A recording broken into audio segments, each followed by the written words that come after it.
Mamun's Care, Essential English, Adding Information with Basic Sentence.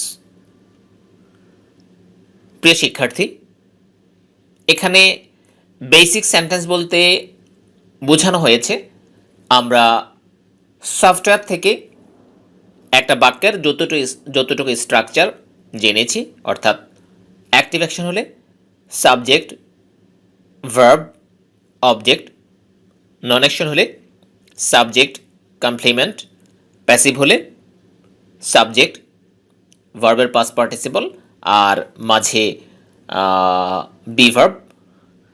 প্যাসিভের subject মানে হচ্ছে অবজেক্টই সাবজেক্টের কাজ করে, সুতরাং অবজেক্টটাই প্যাসিভ সেন্টেন্সের সাবজেক্ট। যাই হোক, এতটুকু স্ট্রাকচার আমরা সেন্টেন্সের শিখেছিলাম যে সাবজেক্টের পর বসাতে হবে ভার্ব, তারপর অবজেক্ট। এভাবে প্যাসিভ এবং নন অ্যাকশন নিয়ম শিখেছি। তো এখন কথা হচ্ছে, একটা সেন্টেন্স কিন্তু এতটুকুই থাকে না। একটা সেন্টেন্স এটা প্রয়োজন অনুসারে অনেক বড় করতে হয়।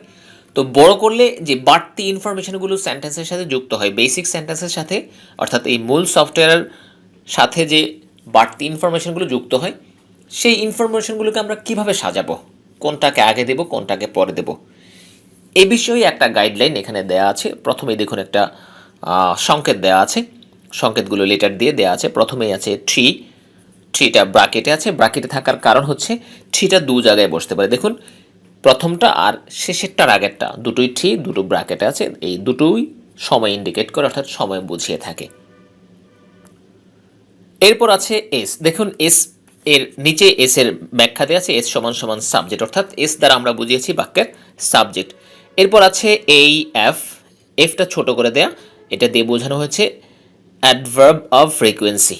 অ্যাডভার্ব অফ ফ্রিকোয়েন্সি বোঝায় যে ধরনের শব্দ দিয়ে সেগুলো এখানে বসতে পারে, যেমন রেগুলারলি, নিয়মিত, অর্থাৎ পুনঃ পুনঃ কিছু হয়ে থাকে, এরকম কিছু বুঝলে সেটাকে বলে অ্যাডভার্ব অফ ফ্রিকোয়েন্সি। যাই হোক, এরপর হচ্ছে ভার্ব বসবে।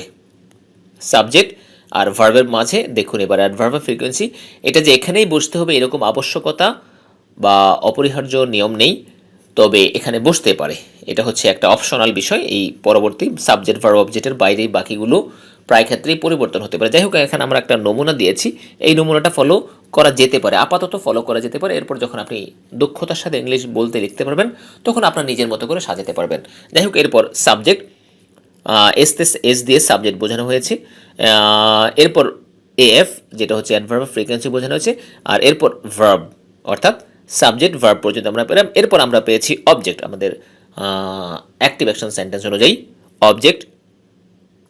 তো দেখুন, প্রথমেই আছে ওপি, ও দিয়ে বোঝানো হয়েছে অবজেক্ট, আর পি দিয়ে বোঝানো হয়েছে পার্সন, অর্থাৎ অবজেক্ট কখনো ব্যক্তি হতে পারে, অবজেক্ট কখনো বস্তু হতে পারে। তাহলে সাবজেক্ট ভার্বের পরে প্রথমে আসবে ব্যক্তিবাচক অবজেক্ট, এরপরে যদি বস্তুবাচক অবজেক্ট থাকে তারপরে বসবে। তাহলে ও টি এস, টি এস মানে থিং। দেখুন, পরবর্তীতে ব্যাখ্যা দেওয়া আছে পরের লাইনে, সেটা হচ্ছে ওপি, অর্থাৎ সাবজেক্ট পার্সন, এরপর সাবজেক্ট থিং। এরপর আছে টু, যদি বাক্যে গতি থাকে, গতির সাথে, যেমন আমি বাজারের দিকে যাচ্ছি, আমি ইউনিভার্সিটিতে যাচ্ছি, আমি কলেজে যাচ্ছি, আমি ঢাকা যাচ্ছি, আমি চিটাগং যাচ্ছি। তো এইরকম যদি কোনো দিকে থাকে তাহলে সেটা হচ্ছে এই জায়গায় বসবে। দিকে কোন দিকে বসবে? যেই জায়গাটার দিকে আমরা যাচ্ছি বা যেই প্রতিষ্ঠানের দিকে যাচ্ছি বা যাই, সেই প্রতিষ্ঠানটা এখানে বসবে। অর্থাৎ টু এরপরে যা আছে টু, যেমন আমি ঢাকা যাচ্ছি, আই গো টু ঢাকা, আবার আমি চিটাগং যাই, আই গো টু চিটাগং। তাহলে এই টু এর পরে যেই শব্দটা আসবে সেটা এখানে বসবে। এরপর কোথা থেকে যাচ্ছি, যেমন আমি আমার বাড়ি থেকে যাচ্ছি, অফিস থেকে যাচ্ছি, এরপর আমার হোম টাউন, জেলা শহর থেকে যাচ্ছি, তখন যদি কোথা থেকে যাচ্ছি সেটা থাকে তাহলে বসবে এই এরপরে পজিশন, অর্থাৎ টার্গেট যেই জায়গায় যাব তারপরে বসবে কোথা থেকে শুরু, এরপর, অর্থাৎ এটা হচ্ছে ফ্রম। দেখুন, এফ দিয়ে লেখা আছে ফ্রম, এফ এর ব্যাখ্যা দেওয়া আছে ফ্রম, অর্থাৎ কোথা থেকে আমি কোথাও যাচ্ছি। এফ অর্থাৎ ফ্রমের পরে আছে এইচ, এইচ দিয়ে বোঝায় কিভাবে, অর্থাৎ আমি বাসে করে যাচ্ছি, হেঁটে হেঁটে যাচ্ছি, ধীরে ধীরে, এ জাতীয় অ্যাডভার্বগুলো এখানে বসবে। কিভাবে বসবে এখানে। এরপর আছে কার সাথে, যদি বাক্যে থাকে কার সাথে, তাহলে এরপরে বসবে কার সাথে।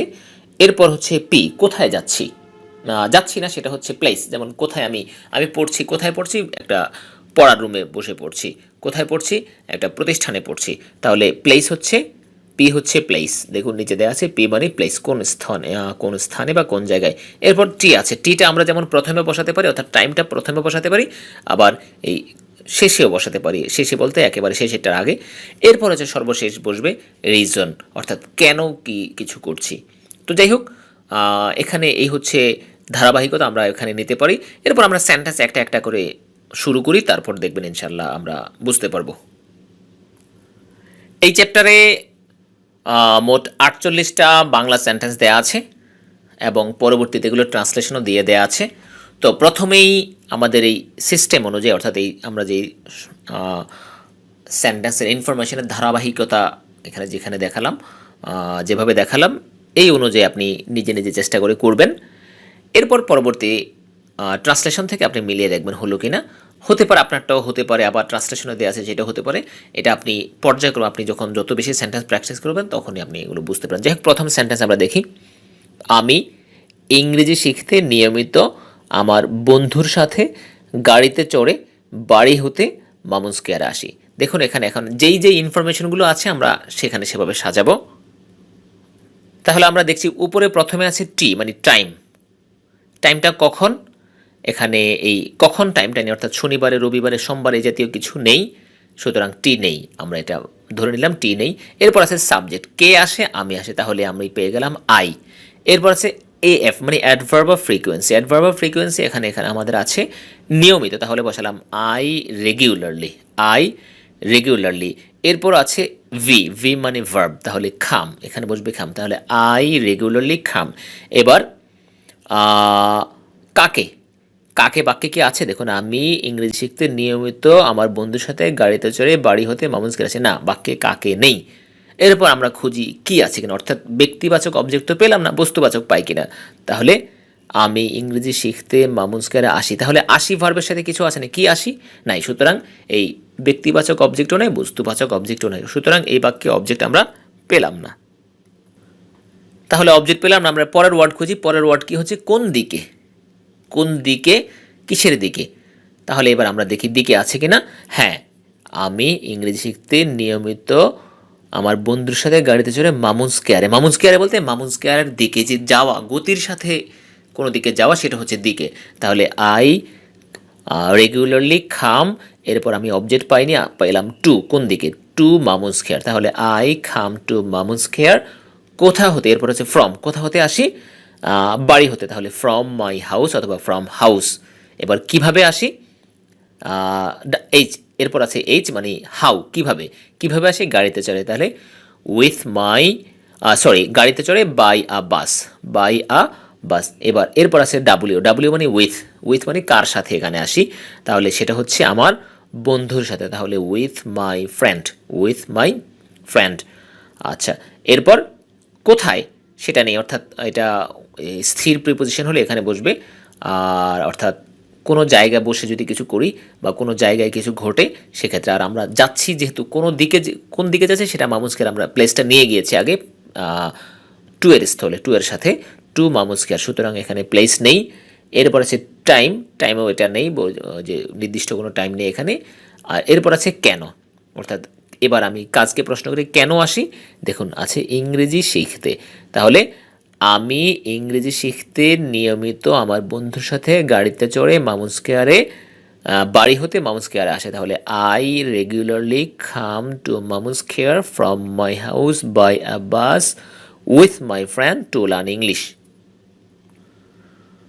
তবে দেখুন এখানে এই সেন্টেন্সটা যে একেবারে হুবহু এভাবেই করতে হবে তা কিন্তু না, এই শব্দগুলোকে কিন্তু অন্যান্য জায়গায় নেওয়া যাবে, অর্থাৎ সাবজেক্ট ভার্ব এগ্রিমেন্টকে ঠিক রেখে অন্যান্য সেন্টেন্সগুলোকে, অন্যান্য শব্দগুলোকে বা অন্যান্য ইনফরমেশনগুলোকে আগে পরে নেওয়া যেতে পারে। তাহলে সেন্টেন্সটা এইভাবে হতে পারতো, I come to Mamun square regularly, অর্থাৎ এই মামুন স্কয়ার রেগুলারলিকে আমরা পরেও নিতে পারতাম। আবার এই যে উইথ মাই ফ্রেন্ড আমরা দিয়েছি এখানে বাই বাসের পরে, এর আগেও আনা যেত। সুতরাং আপনি, এটা জাস্ট একটা নমুনা, জাস্ট একটা পথ, আপনি এই পথে যেতে পারেন, নাও যেতে পারেন, তবে খেয়াল রাখবেন বেসিক স্ট্রাকচার, অর্থাৎ আমাদের মূল সফটওয়্যার ঠিক থাকবে, বাকিগুলো আপনি পর্যায়ক্রমে ইংলিশ চর্চা করতে করতে যত বেশি ইংলিশ পড়বেন ততই এই ধরনের আইডিয়া আপনার ডেভেলপ করবে যে আমি কোথায় কীভাবে সেন্টেন্সগুলোকে ওয়ার্ডগুলোকে সেট আপ করতে পারি বা বাড়তি ইনফরমেশনকে কীভাবে সেট করতে পারি।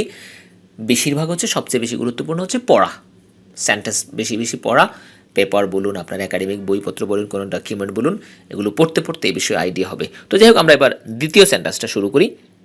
আমি আনন্দ পেতে প্রতিদিন পড়ার কক্ষে বসে আমার ভাইয়ের সাথে জোরে জোরে কবিতা আবৃত্তি করি। আসলে দেখুন, এই ধরনের সেন্টেন্স একেবারে সব কিছু ইনফরমেশন যে একটা সেন্টেন্সে থাকতে হয় এরকম না। আমরা এগুলো বোঝানোর জন্য কিছু সেন্টেন্স তৈরি করেছি। একেবারে যে এরকম সেন্টেন্স সবসময় হবে তা না, অর্থাৎ আমরা যেটা থাকবে সেটা সেই ধারাবাহিকতা আপনি বসাতে পারেন। এখানে আমরা বাড়তি ইনফরমেশন নিয়েছি আসলে বোঝানোর জন্য। তো যাই হোক, প্রথম 2 নম্বর সেন্টেন্স। তাহলে এবার আমরা দেখি সেই এই লেটারগুলোর ধারাবাহিকতা অনুযায়ী টি টাইম আছে কি বাক্যে। আনন্দ পেতে প্রতিদিন, প্রতিদিনটা একটা অ্যাডভার্ব অফ ফ্রিকোয়েন্সি হিসেবে আমরা নিতে পারি, অথবা আমরা প্রতিদিনকে সেন্টেন্সের শুরুতেই নিতে পারি। আমরা এটাকে প্রতিদিনটাকে টাইম হিসেবে নিয়ে নিলাম, এভরিডেই। তাহলে প্রথমে আমরা পেলাম টি টাইম এভরিডে, এরপর আছে সাবজেক্ট আই। এবার অ্যাডভার্ব অফ ফ্রিকোয়েন্সি নেই, নিয়ে নিলাম ভার্ব। কী করি আমি? আবৃত্তি করি। তাহলে I recite, everyday I recite. এবার কি রিসাইট করি? অর্থাৎ অবজেক্ট, অবজেক্ট কী রিসাইট করি? কবিতা, কবিতা আবৃত্তি করি। তাহলে কবিতা হচ্ছে আমাদের অবজেক্ট, বস্তুবাচক অবজেক্ট। যেহেতু ব্যক্তিবাচক অবজেক্ট নেই, কাকে আবৃত্তি করি এরকম কিছু নেই, সুতরাং কাকে নেই, আছে কি, কি আবৃত্তি করি? কবিতা। তাহলে আই, প্রথমে হচ্ছে এভরিডে আই রিসাইট পোয়েম, এরপর আছে অবজেক্ট, কবিতা আবৃত্তি করি। এবার কিভাবে আবৃত্তি করি, অর্থাৎ এখানে কি আছে নেই, কোন দিকে নেই, কোথা হতে নেই, এবার কিভাবে আছে, হাউ, লাউডলি। কিভাবে আবৃত্তি করি? লাউডলি। কার সাথে আবৃত্তি করি? এবার আছে, হ্যাঁ, উইথ মাই ব্রাদার। এবার কোথায় আবৃত্তি করি? প্লেস, পিতে প্লেস, প্লেস আছে কি? প্লেস আছে ইন দ্য রিডিং রুম, পড়ার কক্ষে বসে। এরপর কেন আবৃত্তি করি? আনন্দ পেতে, এই উদ্দেশ্য হচ্ছে আনন্দ পাওয়া, to get pleasure, to get pleasure, আনন্দ পেতে। এরপর দেখুন বাংলা সেন্টেন্সের সাথে প্রতিদিন পড়ার কক্ষে বসে, বসেটা ব্রাকেটে দেওয়া আছে, ঠিক ইংলিশেও sitting in the reading room. এই সিটিং বা বসে এটা না দিলেও সেন্টেন্স হবে, অর্থাৎ যদি বাংলায় না থাকে ইংলিশে দেওয়ার দরকার নেই, আবার ইংলিশে না থাকলে বাংলা দেওয়ার দরকার নেই। তো যাই হোক, পুরো সেন্টেন্সটা আবার বলছি। Every day I recite poems loudly with my brother in the reading room to get pleasure. এরপর 3 নম্বর সেন্টেন্স। আমি প্রতিদিন সন্ধ্যায় পড়ার কক্ষে বসে আমার ছোট বোনকে তার পাঠ বুঝিয়ে দেওয়ার জন্য আন্তরিকতার সাথে তার পাঠ্য বই পড়াই। এখন দেখুন, আমরা প্রথমেই খুঁজি যে বাক্যে টি টাইম আছে কি না। তাহলে দেখতে পাচ্ছি টাইম ওভাবে নেই, অর্থাৎ শনিবারে রবিবারে এভাবে নেই, আছে প্রতিদিন। প্রতিদিনটা মূলত এটা অ্যাডভার্ব অফ ফ্রিকোয়েন্সি, যেটা রেগুলারলি ঘটে, পুনঃ পুনঃ ঘটে, সেটাকে বলে অ্যাডভার্ব অফ ফ্রিকোয়েন্সি। তাহলে আমরা অ্যাডভার্ব অফ ফ্রিকোয়েন্সিকে পরে নিতে পারি। তাহলে আবার চাইলে এই প্রতিদিন শব্দটাকে টাইম ধরেও করা যেতে পারে। তাহলে আমরা এটাকে টাইম ধরে আমরা যদি শেষে নিয়ে যাই সেভাবেও করতে পারি। এবার দেখুন, আমি সেন্টেন্স বলছি। আমি পড়াই, এবার সাবজেক্ট হচ্ছে আমি আর ভার্ব হচ্ছে পড়াই। তাহলে আই টিচ। এরপর হচ্ছে অবজেক্ট, অবজেক্ট দুটো, একটা হচ্ছে ব্যক্তিবাচক, একটা হচ্ছে বস্তুবাচক। প্রথমে আছে কাকে পড়াই, তাহলে আমার ছোট বোনকে, তাহলে I teach my younger sister. এবার কি পড়াই, অবজেক্ট, বস্তুবাচক অবজেক্ট, কি পড়াই, হার লেসন, হার লেসন।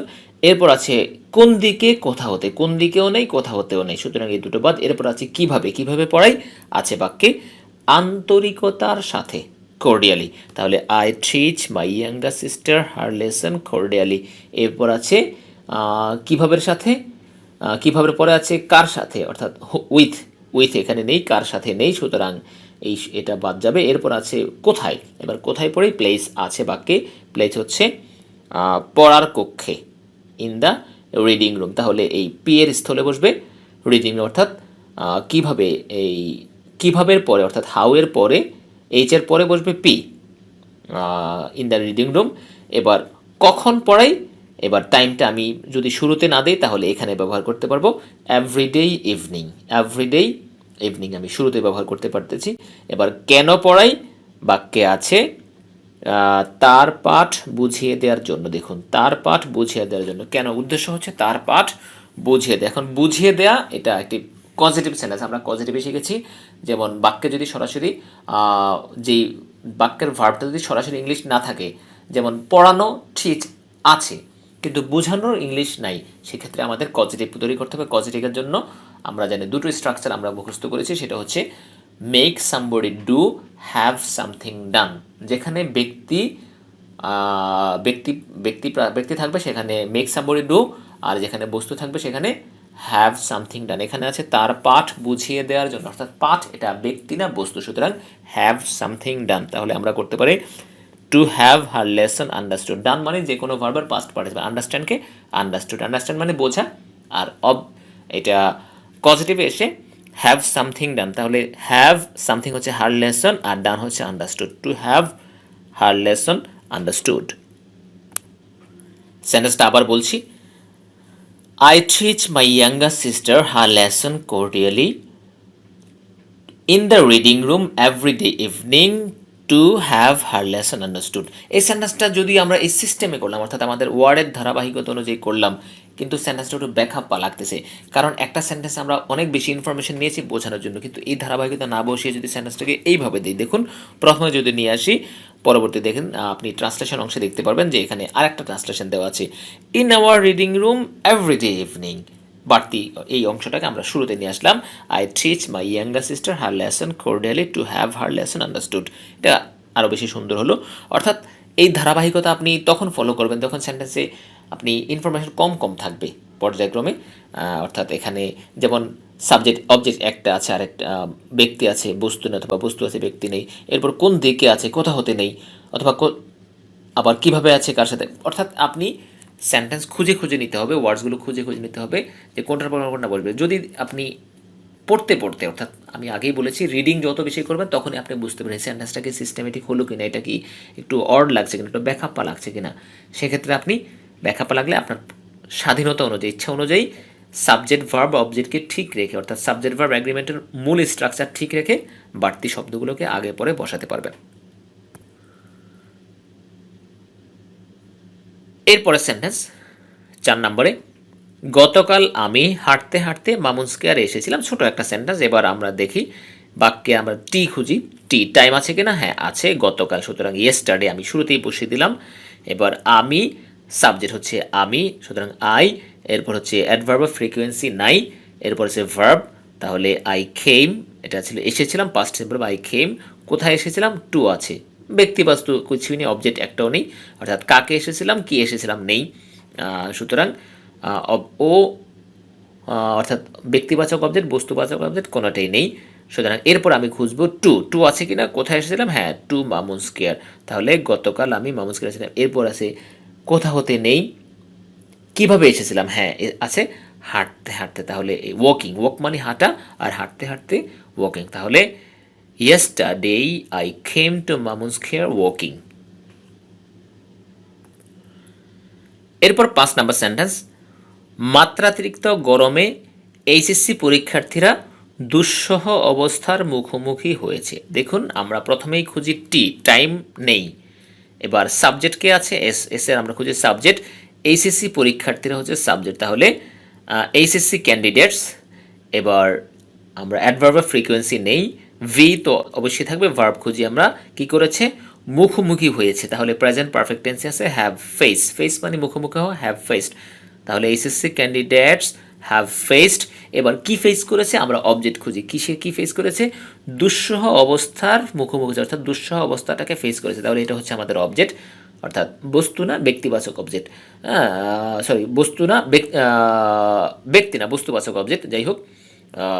এবার দুঃসহ অবস্থা ইংলিশে আছে আনবিয়ারেবল কন্ডিশন, তাহলে HSC candidates have faced unbearable condition.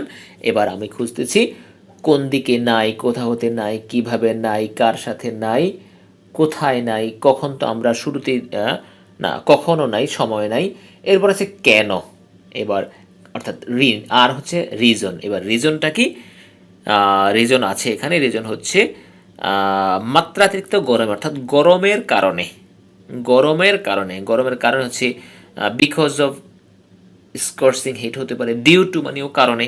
তাহলে এই আমরা রিজন পেলাম, আমরা মাত্রাতিরিক্ত গরম, স্কর্সিং হিট। তাহলে আমরা এটা শেষে বসে দিলাম, কারণটা শেষে বসে দিলাম, বাড়তি অন্যান্য বিষয়গুলো যেগুলো পাবো না সেগুলো আমরা বসাবো না।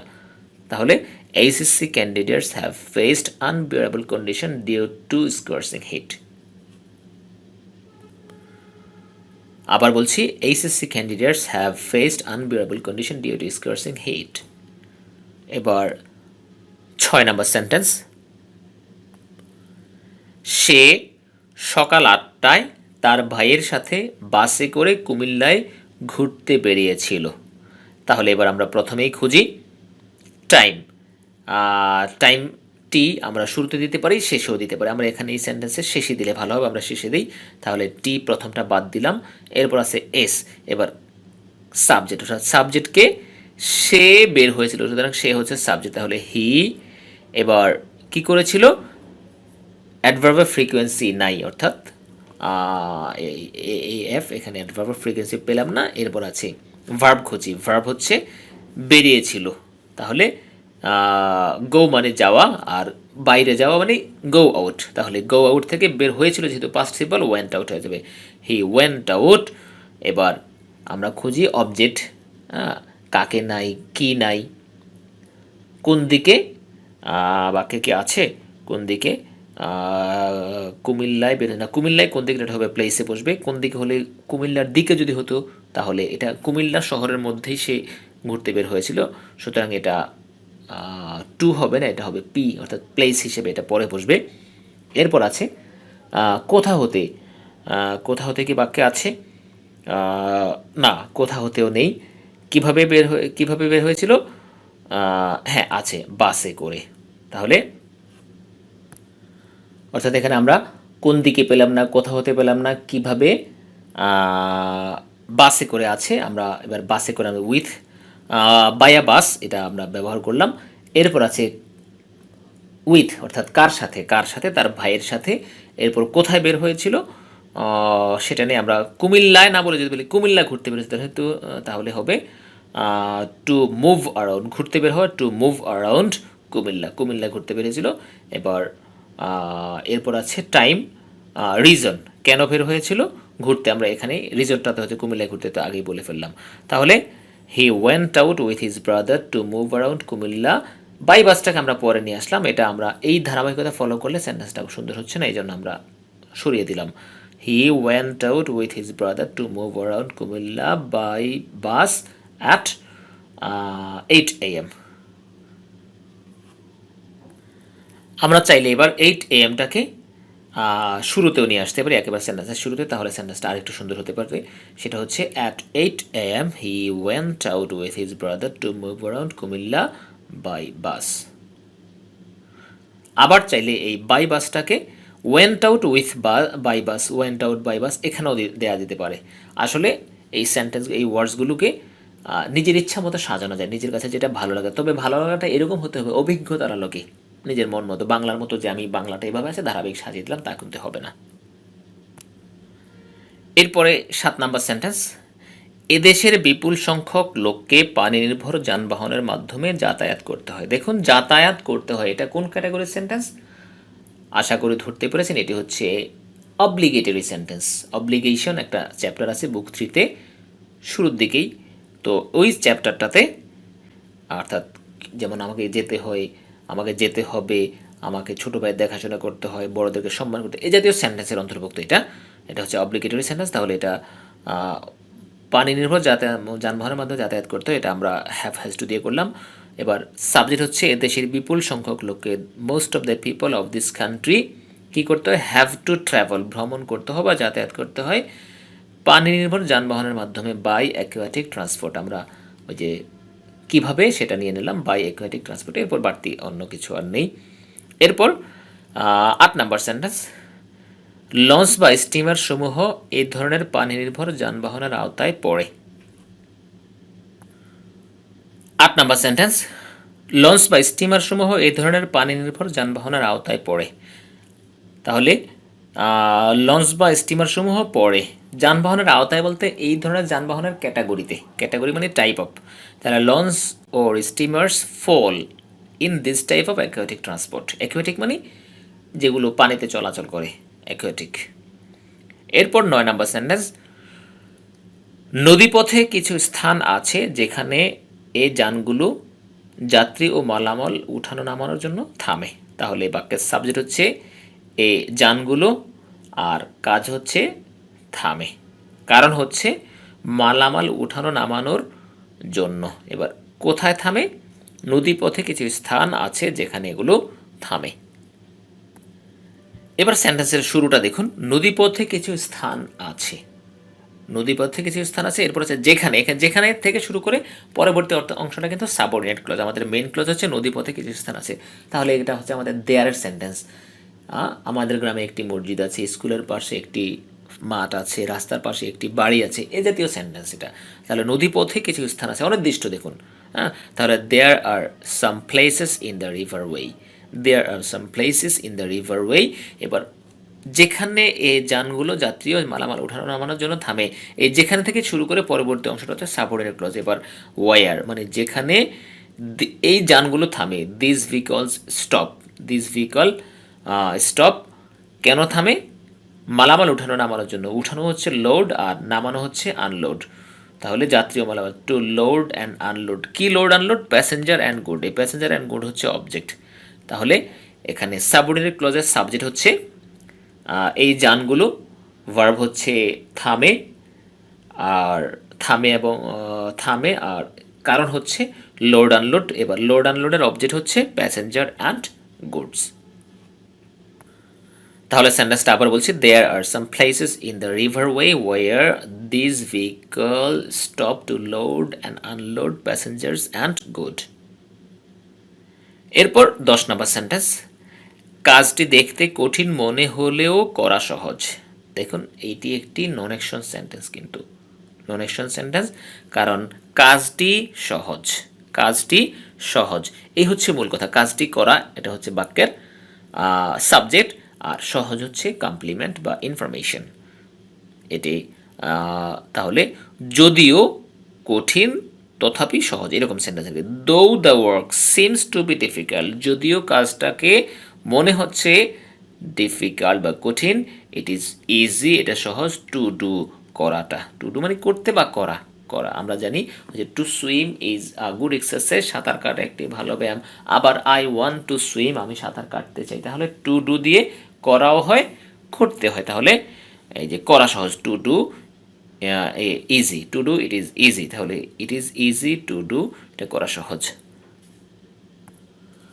সম্মানিত পাঠক, এখানে আমরা 10টা সেন্টেন্স মোটামুটি আলোচনা করলাম।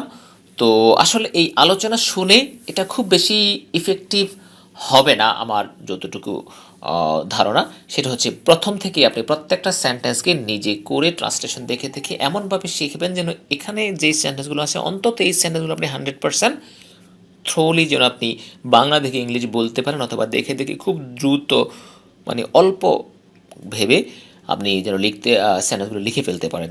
তো এভাবে সেন্টেন্সগুলো শিখুন ইনশাল্লাহ। এই সেন্টেন্সগুলো এখানে বিভিন্ন ক্যাটাগরির সেন্টেন্স দেওয়া আছে, সহজ বা একটু মিডিয়াম, এরপর কঠিন, সব ধরনের সেন্টেন্স দেওয়া আছে। এই সেন্টেন্সগুলো আপনি একটু ভালো করে শিখুন। যদি বিশেষ করে রাইটিং যদি শিখতে চান, রিটেন ইংলিশের জন্য এগুলো খুব গুরুত্বপূর্ণ। কীভাবে আপনার সেন্টেন্সে ওয়ার্ড সাজাবেন, একটার পর একটা কীভাবে শব্দ সাজাবেন, সেটার জন্য এটা খুবই গুরুত্বপূর্ণ। সুতরাং আপনি এখানে এই প্রথমে 50টি এবং মোট 58টি সেন্টেন্স আছে, পরবর্তীতে রিলেটিভ প্রনাউন সহ, সেখানে মোট 58টি সেন্টেন্স। এই 58টি সেন্টেন্স আপনি এমনভাবে শিখুন যেন সেন্টেন্সগুলো দেখে আপনি খুব দ্রুত ইংলিশে বলতে পারেন এবং দ্রুত লিখতে পারেন। তাহলে ইনশাল্লাহ আপনি রাইটিংয়ের জন্য এগিয়ে যাবেন, অনেক দূরে এগিয়ে যাবেন। আশা করি আপনি এই সেন্টেন্সগুলো এখনই লেখা শুরু করবেন এবং পরবর্তীর জন্য ফেলে রাখবেন। আসলে ফেলে রাখলে অনেক জিনিসই সমান ওভাবে গুরুত্ব হয়তো দেয়া হয় না পরবর্তীতে, এবং এ থেকে আপনি বঞ্চিত হবেন। সুতরাং আপনি আশা করি আপনার যদি কোনো জটিলতা প্রবলেম না থাকে, আপনি রাইটিং শিখতে চাইলে সেন্টেন্সগুলো চর্চা এখনই শুরু করুন।